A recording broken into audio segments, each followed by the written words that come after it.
So, obviously the captain, this season being very different to last. As you said, we were quite successful last season. What do you think the group are doing differently from this season to last, and how hard is it as the captain to try and lift them, not just during a game when things are going wrong, but in the week building up? I'm presuming after a loss, morale's quite low and you've got to pick them up during the week. Yeah, it's definitely been difficult. I think I'll be just as shocked as all you guys were as that how we started the year and the results that were coming in, because it's not like we were trying any less, or we had a really good pre-season. We signed some players that we thought were better than the ones we got rid of. I'm not saying they're not, but just plug no, that's not that. But I thought we'll move it on this wave, and whether the leagues got tougher or we weren't us being in all them close games early in the year, and probably having a few players out and narrowly losing, I feel like give us that false sense potentially of where we're at in a group, and then when for whatever reason we start playing low teams and getting absolutely hammered. So it's been obviously a big learning curve, and I think I felt going into that Wigan game 2 weeks ago that we sort of turned a corner, even though we did get beat. I feel like the hunger from the group and the way that we competed in that game, and then obviously going into the Catalan game, I think we felt like a polar opposite team. But in saying that, it's not like the effort was poor before, because people weren't doing one thing, but then they were scrambling because they missed the tackle to put an effort there. So it wasn't really a lack of effort, it was probably just a lack of where to invest initially rather than where we ended up. Yeah. Did you get a bollocking after the Leeds game then? Did Water come in and strip your paint? That was horrible, yeah.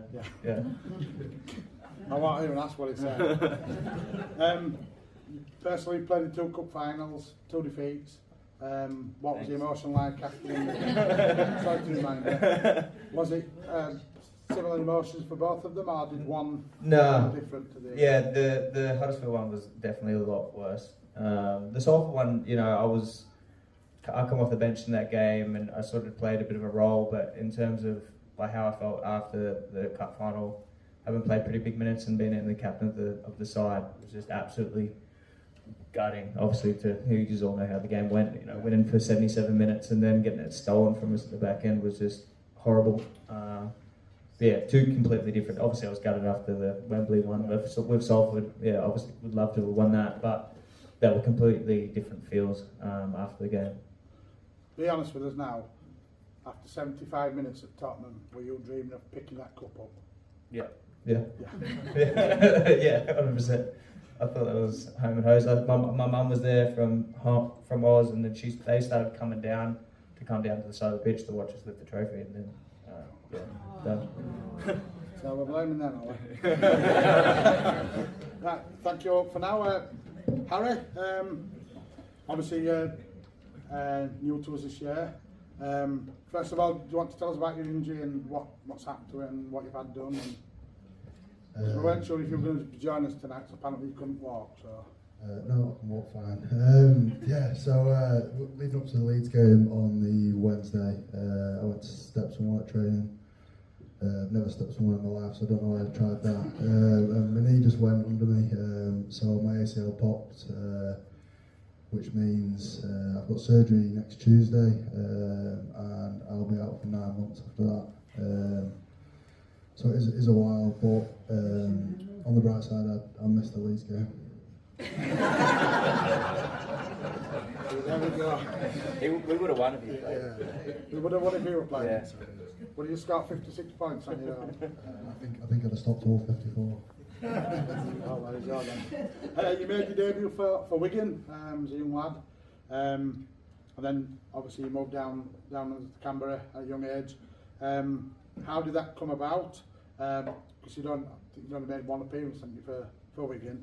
And what was the experience like for a young kid to sign for a club like Canberra, obviously, and playing in the NRL? I actually signed my contract for Canberra before I even made a Wigan appearance. So I played my full year in the academy. We had a really good side full of Super League players now, Morgan Smithies.